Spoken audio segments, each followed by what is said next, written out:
On our 7th wedding anniversary, I was straddling my Mafia husband, Lucian, kissing him deeply.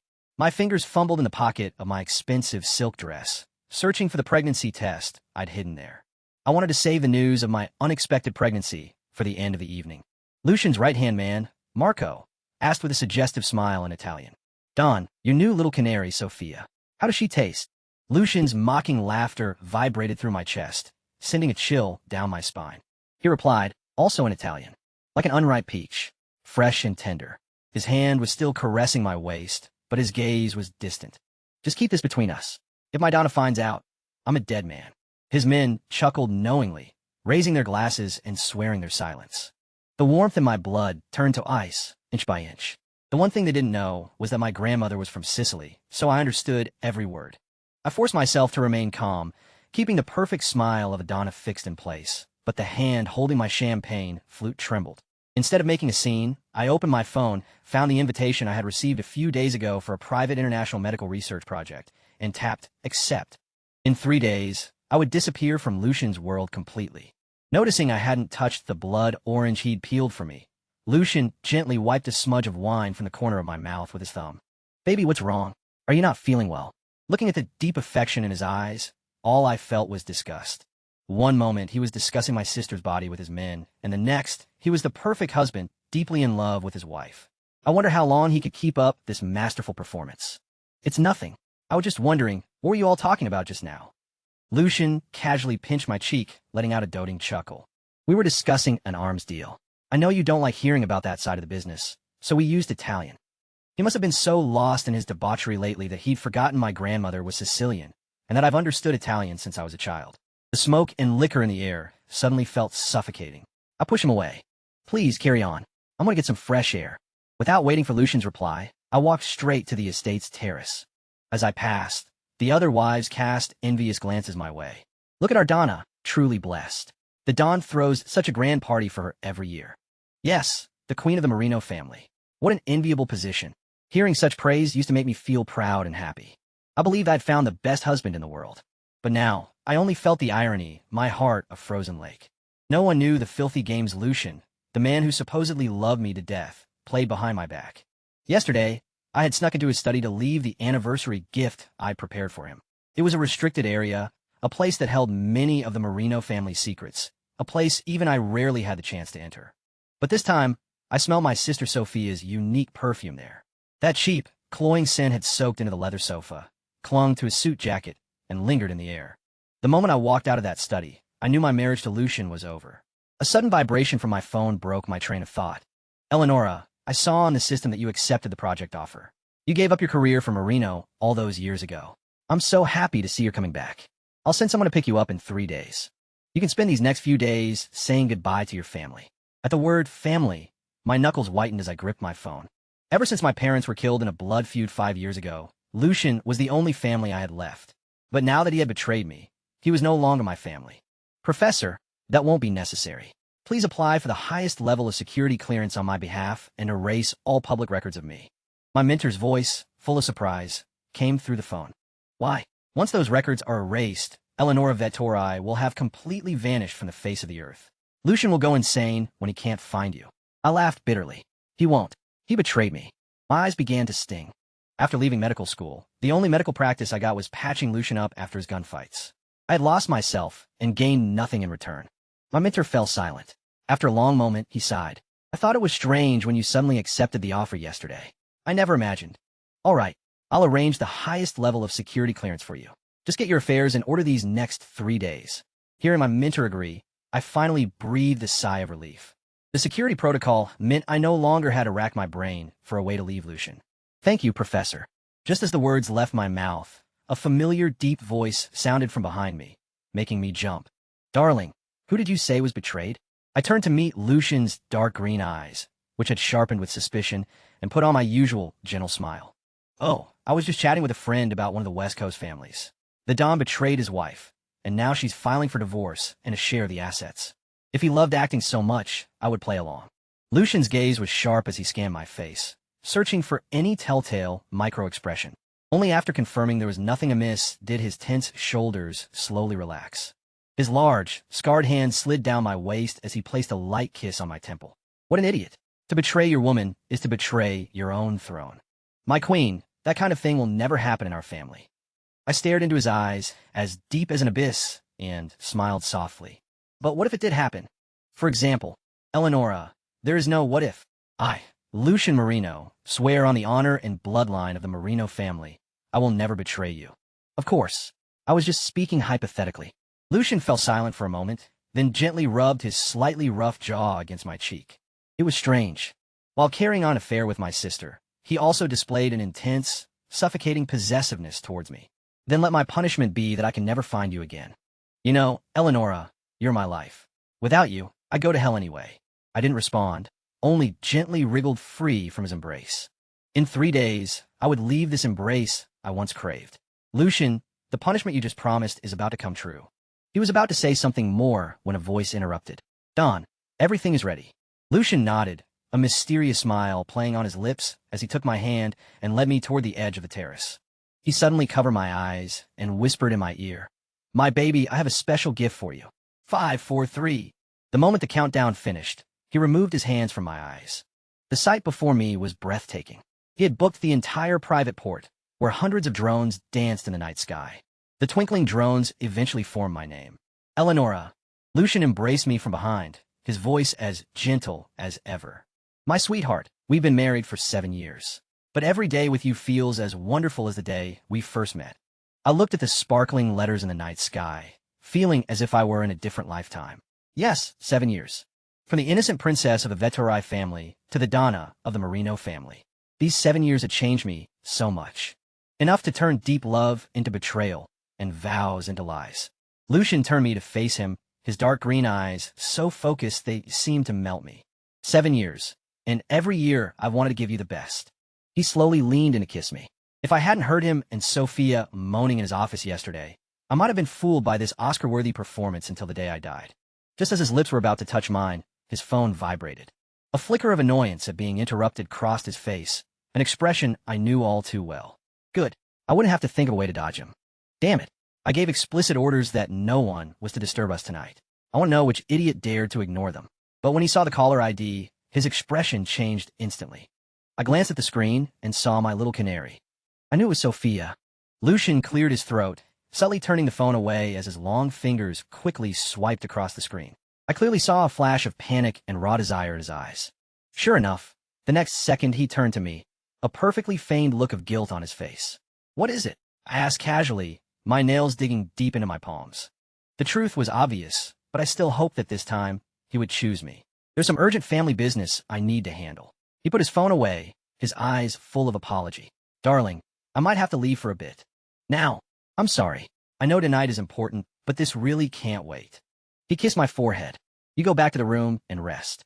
I'll be back to join you as soon as I'm done. I understand. Family business always comes first. I nodded, acting like an obedient wife. Hearing my response, Lucian was visibly relieved. He gave me a quick hug before turning and leaving in a hurry. I stood on the terrace, watching his convoy of cars drive out of the estate gates. Once their taillights had completely disappeared, I turned and walked toward the parking garage. Since he had urgent business to attend to, I decided I should go see for myself just how urgent it was. I started the engine and quietly followed his convoy. I tracked Lucian's convoy to a private club on the east side of the city. It was open only to members of the Marino family. Thankfully, the guards at the entrance recognized my car and gave me a respectful nod. I parked across the street, observing from my car window. As soon as the car door opened, I saw Sophia in a tight red dress and 10-centimeter heels, pouncing into Lucian's arms like a cat in heat. Darling, that drone show made me so jealous. Lucian patted her back, his tone doting. Wasn't the fireworks show for your birthday a few days ago enough? Such a greedy little canary. You silly girl. You'll have everything you want, but now is not the time. I promised you, as long as you behave and don't let Nora find out about her little game, all the power and status she has will one day be yours too. Hearing this, a sharp pain shot through my heart, as if 1,000 daggers were piercing my chest. I remember the spectacular fireworks display on the west side of town a few days ago. That night, Lucian had said he was going to deal with a traitor to the family and didn't come home all night. I had been so worried something had happened to him that I couldn't sleep a wink. As it turned out, the real threat was my husband sleeping in my sister's bed, and I, his wife, was the real fool kept in the dark. Sophia let out a coquettish whine, her fingertips tracing deadly circles on his firm chest. Can I even be jealous, my Dawn? Fine, what can I do? You're my baby, after all. Now, I have something special for you tonight. Sophia whispered something in his ear, then yanked on his tie. Lucian's eyes instantly darkened with desire. Then what are you waiting for? Tell me what it is. You'll find out when we get upstairs. You'll have to unwrap your gift personally. Right there in public, Lucian swept her up into his arms and strode towards the club. Sophia let out a seductive cry, the rest of her words swallowed by Lucian's deep kiss. The elevator doors closed, taking them straight to the presidential suite on the top floor. I sat in my car, watching their figures disappear into the elevator. 7 years of marriage, and it all meant nothing to him. Even though I already knew everything, seeing it for myself was still as painful as a knife to the heart. The tears I'd been holding back finally fell, streaming down my cheeks. I remembered how, when we first got married, Lucian had sworn on the honor of the Marino family that he would spend our entire anniversary day with me, every year. But now, a single text from Sophia was enough to make him abandon that sacred vow. I had lost completely. I took a deep breath, suppressing the storm of emotions inside me. Just 3 more days. In 3 days, I would escape all of this. It was 2 in the morning when I returned to the estate. I went straight to a guest room and locked the door. At 3:30, I heard Lucian return. Eleonora? Eleonora. He was shouting my name in the master bedroom, his voice growing more frantic. Damn it, where did she go? Then came his furious roar. Useless bastards. You lost the Donna. The Donna's car isn't in the garage. She may have gone out, the butler answered, trembling. Find her. Tear this city apart if you have to, but find her. The footsteps grew closer as he began searching room by room. When he pushed open the guest room door, I pretended to have just woken up. The moment he saw me, his anger vanished, replaced by the raw panic of a man who thought he'd just lost everything. My God, Nora, you scared the hell out of me. Why didn't you let me know you were back? Do you have any idea? I almost had the whole place shot up when I couldn't find you. He rushed over and pulled me into a tight embrace, his body trembling slightly. I couldn't sleep, so I moved to another room. I gently patted his back. What's wrong? Nothing. I was just terrified when I couldn't find you. He kissed my hair, his voice filled with lingering fear. If you really cared about me, you wouldn't have touched another woman. And you certainly wouldn't have touched my sister. I wasn't feeling well, so I came back early to rest. I forgot to tell you. After being steeped in lies for so long, I could now lie flawlessly myself. Lucian, his face etched with relief, lay down beside me and locked me in his arms as if I were a priceless treasure. Don't you ever do that again. I'll go crazy if I can't find you. You know I'd do anything for you. I closed my eyes, a cold smile on my lips. The next morning, I prepared an exquisite gift box.